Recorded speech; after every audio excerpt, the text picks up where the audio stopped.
To absolutely horrific news coming in from Uttar Pradesh's Siddharthnagar, where two minor boys were made to drink urine. In fact, green chillies were rubbed in their private parts, and they were also forcibly given some unidentifiable injections on just the suspicion of theft. Now, the victims are a 10-year-old and 15-year-old boy. In fact, horrifying videos of the sickening assault showed the boys made to eat green chillies and gulp it down with a bottle filled with urine. In fact, a group of men could be heard abusing them as well and threatening to beat them up if they didn't go through with it. Now, the goons allegedly caught the boys and tied them up, and they were accused of stealing money by the goons, but an absolutely horrific crime coming in from Uttar Pradesh. आज थाना पथरा बाजार में social media के माध्यम से दो नाबालिग बच्चों के साथ कुछ आपत्तिजनक कृत्य का एक वीडियो संज्ञान में आया था। पुलिस द्वारा तत्काल उक्त वीडियो का संज्ञान में लेते हुए गंभीर धाराओं में अभियोग पंजीकृत किया गया तथा अभियुक्त गण में 6 को हिरासत में लिया गया है। समस्त वैधानिक कार्रवाई पूर्ण करते हुए उन्हें माननीय न्यायालय के समक्ष प्रस्तुत किया जाएगा। हमारे बच्चों के साथ में खरकट्टी चौराहे पे चोरी का इल्जाम लगाया गया है और उसके साथ में इतना घिनौना हरकत की है लोगों ने, यहाँ तक कि गुप्त स्थान में जो हरा मिर्च होता है उसको डाले हैं, पेट्रोल से इंजेक्शन लगाया गया है और पेशाब पिलाया गया है। जो मेन दो अपराधी हैं वो दोनों भी गिरफ्तार नहीं हुए हैं और हमारा पुलिस से यही कहना है, प्रशासनिक में कहना यही है कि जितना जल्दी हो सके वो दोनों को गिरफ्तार पहले कीजिए या उसके पूरे परिवार को गिरफ्तार किया जाए। अगर वो गिरफ्तार हो जाते हैं, उन्हें कड़ी से कड़ी सजा दी जाए, तभी हम संतुष्ट होंगे पुलिस वालों से, वरना हम पुलिस वालों को दोषी ठहराएंगे। And when in the past 1 month there has been a rise in such inhuman crimes, in crimes most cruel. In the past 1 month, we've seen several such crimes coming in from states like Madhya Pradesh and Uttar Pradesh. In fact, in just last month, we saw a man urinating on a tribal in Madhya Pradesh's Sidi.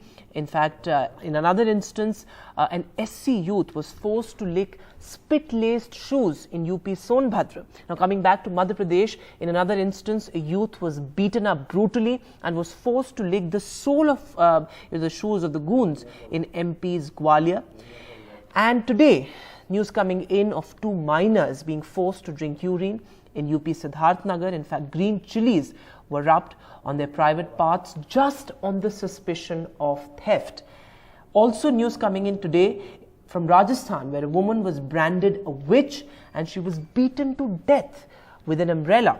In fact, what the police are saying is that the man involved in this particular case was going through hallucinations. But the fact of the matter is that there has been an unprecedented rise in such crimes of cruelty and absolutely inhuman crimes. Joining us now, very special guests, A.K. Jain, former DGP of Uttar Pradesh, is with us, and in studio, Sonika Chhabra, director of Roof Foundation and a prominent child rights activist.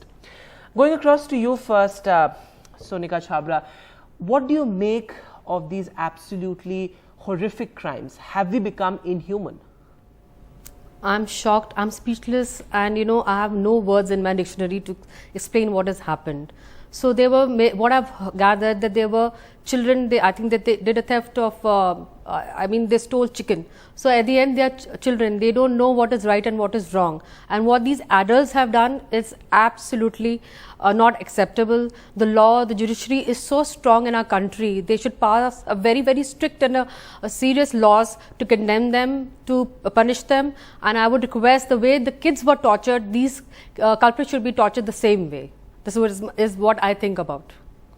A.K. Jain, former DGP of Uttar Pradesh, is also with us. Do you think, in a sense, this reflects poorly on the state of our police as far as states like Uttar Pradesh and Madhya Pradesh are concerned?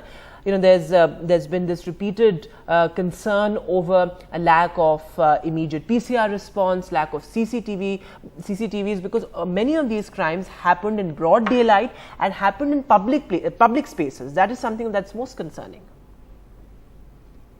One thing you will have to realize that this has happened in the rural area of Siddharthnagar, Patra Bazaar police station.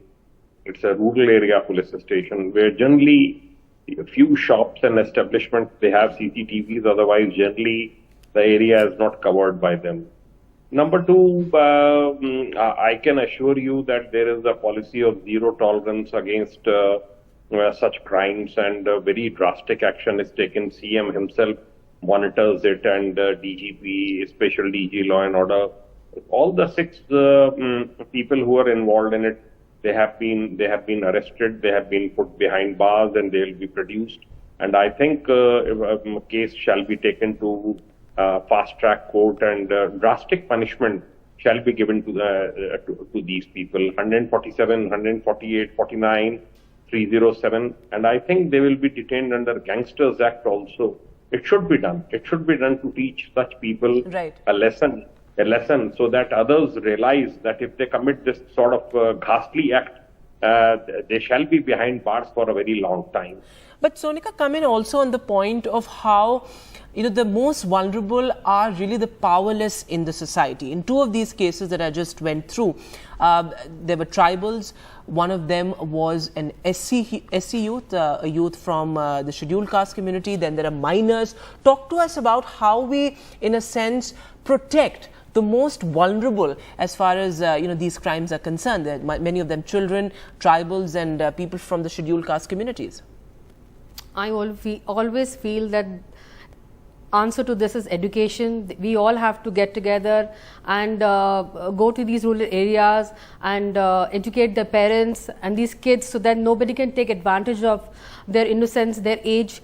And because what has happened, it's not a joke. This impact will be with them throughout their life. It's a trauma for these kids. It should not be happening, but I think government should speed up, make some agencies and go towards these small areas and educate these kids and the parents, so this should not happen. And the kids would know what is right and wrong. They would be aware what's right and wrong.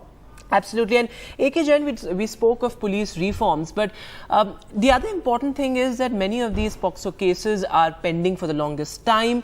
And other than that, what about the immediate response? Who do these people actually go to? Because many a time we see that there are these helpline numbers which are often not very responsive. So talk to us about how we strengthen our response system, and then how do we actually also, in a sense, speed up all these cases that are pending in courts, even in fast-track courts for that matter.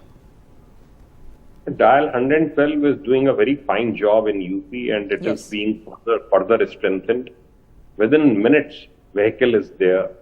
I work for a tower company after retirement as advisor. So I know whenever our men ring up dial 112, vehicle is there within 2-3 minutes, 4 minutes, 5 minutes, and they immediately take stock of the situation. And UP police has also been geared up. Actually, you can't blame UP police for this. There is unemployment, there is lack of education in rural areas. They read somewhere about it and then they try to copy it. The only way to control such crimes, in my opinion, is that immediate arrest should be made, and very, very drastic action should be taken, and cases should be taken to fast-track court. Right. Let me tell you one thing, police always files charge sheet very quickly in such cases, but there is huge pendency in courts, and that takes time. So the solution is that you should create more courts, and dates should not be given to the accused because lawyers appear before the judge. That should not be done, and there should be quick disposal of cases. Absolutely, and the point you made about having more courts, having more fast-track courts, I think that's very important, and immediate arrest as far as the accused are concerned. Thanks very much, Sonika and Mr. AK Jain, for joining us on the broadcast. Absolutely shocking and an unprecedented rise really in such hate crimes, really in such brutal crimes and crimes of cruelty, something that makes us think as to where we are headed as a society.